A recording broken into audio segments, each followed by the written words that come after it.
Il était l'homme que tous les chrétiens redoutaient, Saül de Tarse. Je suis Saül de Tarse et vous, chrétiens, tremblez devant moi. Seigneur, ayez pitié de nous. Votre foi ne vous sauvera pas. Saül, que nous arrive-t-il? La vérité vous est révélée. Non, pitié! Tu viendras avec moi! Laisse-le! Silence! Je dois atteindre Damas avant la nuit. Rien ne m'arrêtera sur cette route.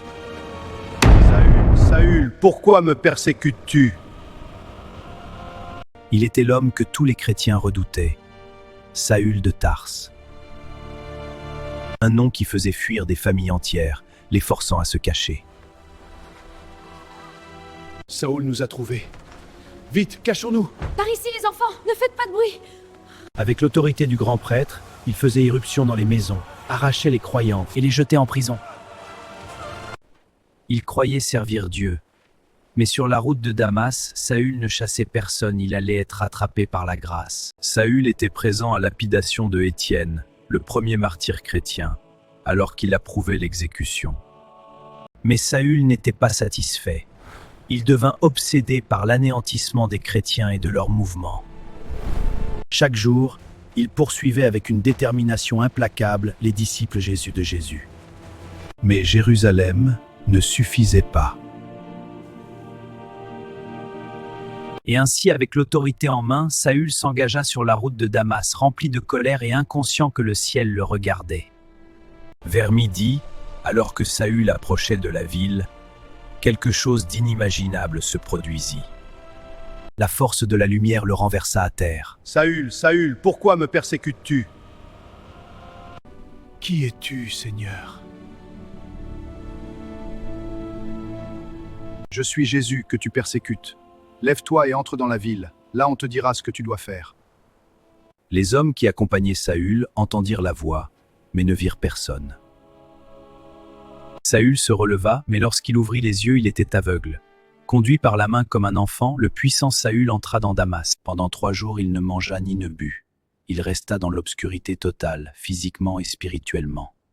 Ailleurs dans la ville, dans une maison paisible, un disciple fidèle de Jésus nommé Ananias était à genoux dans la prière lorsqu'il reçut une vision. « Ananias, va-toi à lui. Un homme de Tarse mènerait à toi. » Il priait, et dans une vision, il vit un homme nommé Ananias entrer et poser les mains sur lui pour lui rendre la vue. Ananias resta figé. « Seigneur, j'ai entendu beaucoup de choses au sujet de cet homme. Et maintenant il est ici avec l'autorité d'arrêter tous ceux qui invoquent ton nom. » Mais le Seigneur dit, « Va, il portera mon nom devant les nations et les rois d'Israël. Je lui montrerai tout ce qu'il devra souffrir pour mon nom. » Obéissant mais rempli de crainte, Ananias partit. La porte grinquait lorsqu'Ananias entra dans la maison. Devant lui se tenait l'infâme Saül de Tarse. Aveugle, affaibli, humilié. Ananias posa ses mains sur les épaules de Saül et parla d'une voix soutenue par le courage divin. « Frère Saül, le Seigneur Jésus qui t'est apparu sur le chemin m'a envoyé afin que tu recouvres la vue et sois rempli de l'Esprit Saint. » Il recouvra la vue, mais ce n'était pas seulement sa vision physique qui revenait. Toute sa vie fut redirigée. En un souffle, Saül passa d'ennemi du Christ à instrument de sa miséricorde. Immersé, enterré et relevé, Saül fut baptisé ce même jour. Quelques jours plus tard, Saül commença à prêcher dans les synagogues. Jésus est le Fils de Dieu. Les gens étaient stupéfaits. Attendez, n'est-ce pas le même homme qui terrorisait les croyants à Jérusalem? Celui qui est venu ici pour les arrêter et les emmener enchaînés? Mais ce n'était pas un malentendu. C'était un miracle. Ses ennemis se tournèrent maintenant contre lui. Le chasseur était devenu la proie de ses anciens alliés. Ils complotaient pour le tuer et mirent des guetteurs aux portes de la ville jour et nuit, attendant que Saül sorte pour le faire taire à jamais. Mais pendant que la ville dormait, les nouveaux frères de Saül en Christ le descendirent dans un grand panier par une ouverture dans la muraille, et il s'échappa sous le couvert de la nuit. L'homme autrefois craint sous le nom de Saül était désormais connu dans le monde entier comme Paul. Mais pourquoi ce changement de nom?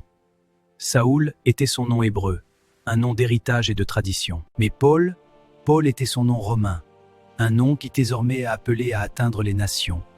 Alors qu'il commençait à prêcher aux nations dans tout l'Empire, son nom devint le symbole de sa mission. Et même si l'Écriture ne rapporte jamais un moment précis de changement de nom, cette transformation n'avait rien d'un hasard. Des années plus tard, Paul écrirait « Vous avez entendu parler de ma conduite autrefois dans le judaïsme, comment je persécutais avec acharnement l'Église de Dieu. Mais lorsque Dieu a jugé bon de révéler son Fils en moi, je ne consultai aucun homme. Paul allait fonder des églises dans tout le monde romain et créer sa ville pour devenir Égir qu'il avait autrefois cherché à détruire. Car lorsque Jésus transforme un cœur, il ne se contente pas de le purifier, il lui donne une nouvelle mission.